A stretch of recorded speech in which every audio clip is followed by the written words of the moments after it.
छोटा सा सवाल यहाँ पर यह है कि आप अयोध्या पर बात कर रहे हैं, बांग्लादेश पर बात कर रहे हैं, लेकिन शाहीन बाग जो दिल्ली में था, जो आपकी टेरिटरी में था, जहां पर आम आदमी पार्टी की राजनीति जन्म लेती है, जहां से आम आदमी पार्टी आकार लेती है, विस्तार होता है, उस शाहीन बाग पर बोलने में आखिर आपको आपत्ति अच्छा हमको सिखा रिया है क्या है? बिना राम के तो किसी को आराम नहीं है। कोई आपत्ति नहीं है, लेकिन 3 तलाक पर इतना 1 साल तक डिबेट चलाने वाली भारतीय जनता पार्टी जब शाहीन बाग में महिलाएं बैठी हुई हैं धरने पर, तो उनकी कोई जिम्मेदारी नहीं है। जिनके पास लॉ एंड ऑर्डर है, जिनके पास एलजी है, जिनके पास अमित शाह जैसे अपने आप को लौह पुरुष कहने वाले गृह मंत्री हैं, वो उनके मुद्दे को सॉल्व नहीं करेंगे। ये कौन सा नाकारापन है?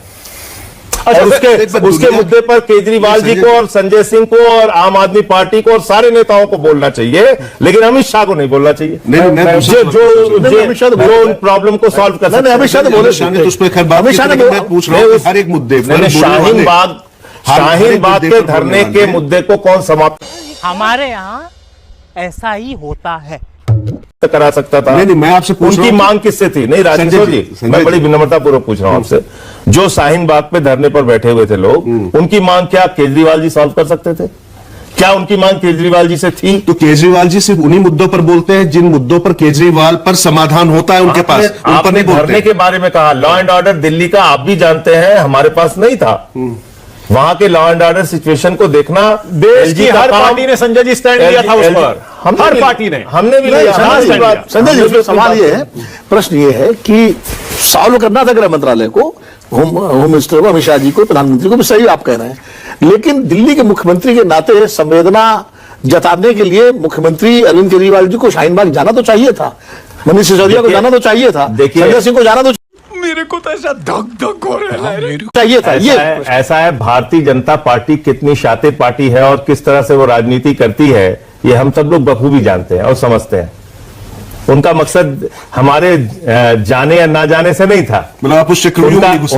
उनका मकसद ये था, संजय जी उस चक्रव्यूह में नहीं घुसे। उनका मकसद ये था कि इनकी वोट की राजनीति को जो है वो उस पे एक प्रहार और हल्ला करने का एक मौका खोजो, उस काम में लगे हुए थे। बहुत बढ़िया। मैंने भारतीय जनता पार्टी के प्रवक्ताओं से पूछा कि भैया तुम मुस्लिम महिलाओं को न्याय दिलाने के लिए 3 तलाक में बात कर रहे थे, उनके कंबल चुरा रहे हो तुम, उनके ऊपर लाठियां चलवा रहे हो, गोलियां चलवा रहे हो, जाते क्यों नहीं उनके लिए प्रदर्शन करने? राजकिशोर ने बढ़िया कहा, विनोद जी, वो बढ़िया कहा कि वो बीजेपी के चक्रव्यूह में संजय जी घुसना ही नहीं चाह रहे, जैसे आज घुसना नहीं चाह रहे इन मुद्दों में, आम आदमी पार्टी भी उस चक्रव्यूह में। आपने कहा कि अमित शाह जी को बोलना चाहिए था, अमित शाह जी बोले थे, उन्होंने तो बटन यहाँ दबाओ, करंट शाहीन बाग में लगेगा। अरे उसका कुछ असर हुआ? तो बोले ना, क्या हुआ? असर हुआ? कुछ बुरी तरीके से हारे, क्या हुआ? 62 सीटें आई हमारी। अच्छा, मैं भी उनके इस बयान पे, उनके अमित शाह जी के बयान पे उनको क्या फायदा हो गया? नहीं संजय जी, बस मैं यही 62 सीटें आम आदमी पार्टी की आई 2020। संजय जी, आपको लग रहा है कि भारतीय जनता पार्टी का चक्रव्यूह वाकई जो है 7 द्वारों से भी ज्यादा बड़ा है, जिसको ये संजय नहीं तोड़ पा रहा है? देखिए, ऐसा है कि आज की तारीख में भारतीय जनता पार्टी, मैंने आपको जैसा कहा, झूठ की सबसे बड़ी फैक्ट्री है, हिंदुस्तान में नहीं पूरी दुनिया में। वो किसी के बारे में भी कुछ भी प्रचारित करने की, दुष्प्रचार करने की क्षमता रखते हैं। उससे कैसे लड़ना है, कैसे उनको कब जवाब देना है, नहीं देना है, उसकी भी एक रणनीति होनी चाहिए जिसको हम अपना के चलते हैं। ऐसा नहीं। सतीश जी, इसी में जुड़ा 62 सीटें उनकी आई, तब तो हमारी आई, आपकी मतलब आम आदमी पार्टी की, तब तो आपको धन्यवाद ज्ञापित करने जाना चाहिए था शाहीन बाग। किसको? आप लोगों को।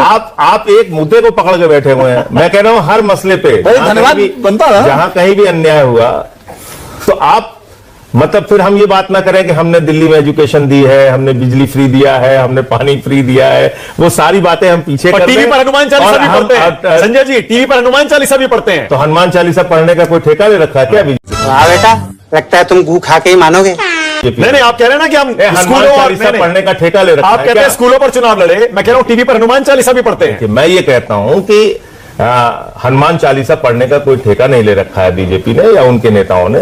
तो हमने अपने सारे जो मुद्दे थे वो प्रचार किए, और जो हम काम करेंगे आगे 5 साल वो बताया। अच्छा, इसी से जुड़ा हुआ एक और सवाल है, दिल्ली के दंगाग्रस्त क्षेत्रों में नहीं गए?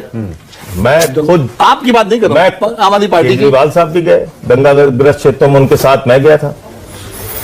हमारे लोगों ने जाके वहां पे रैलियां निकाली शांति के लिए, सब रिकॉर्ड है। लेकिन क्या है कि एक इमेज बनाई जाती है आपके बारे में, दुष्प्रचार किया जाता है। दिल्ली के दंगे में अमित शाह जी नहीं गए, उनसे कोई नहीं पूछेगा। देश के गृह मंत्री वहां नहीं गए, उनसे कोई सवाल नहीं करेगा। तो वो आगे चक्रव्यूह में तो उनसे भी करेंगे। तब अच्छा संजय जी, इससे जुड़ा एक और सवाल, जिसके उसके बाद हाथ आगे में सीधे उसके बाद आगे बढ़ जाएंगे। उनसे नहीं पूछा जाएगा। कन्हैया कुमार देशद्रोही है या नहीं है? क्योंकि जेएनयू का कांड दिल्ली में शुरू हुआ था। बिल्कुल देशद्रोही नहीं है ना? किस बात के लिए देशद्रोही? मेरे को तो ऐसा धक धक हो रहा है। ओके, किस बात के लिए? देश विरोधी नारे लगाने के लिए। भाई आप जब वो डॉक्टर्ड वीडियो का मामला सामने आ गया तो किस बात के लिए देशद्रोही? ओके, पर वो नारे नहीं लगने चाहिए ना। बल्कि उन टीवी चैनल्स को माफी मांगनी चाहिए देख लो भाई, अब लड़के हैं ना, हमारे साथ ऐसा ही होता है कि भाई डॉक्टर्ड वीडियो चलाया उन्होंने। पर इस तरह के नारे गलत है ना संजय जी, अगर कहीं लगते हैं तो? 100% गलत है। ओके, ऑलराइट, बस। उसमें कौन सा 99 का भी सवाल नहीं, 100% गलत है। अगर कन्हैया कुमार ने लगाया होता ऐसा नारा तो मैं उनके खिलाफ बोलता। कन्हैया कुमार ने नारा नहीं लगाया, डॉक्टर्ड वीडियो था, ये बात तो प्रमाणित हो चुकी है। ठीक।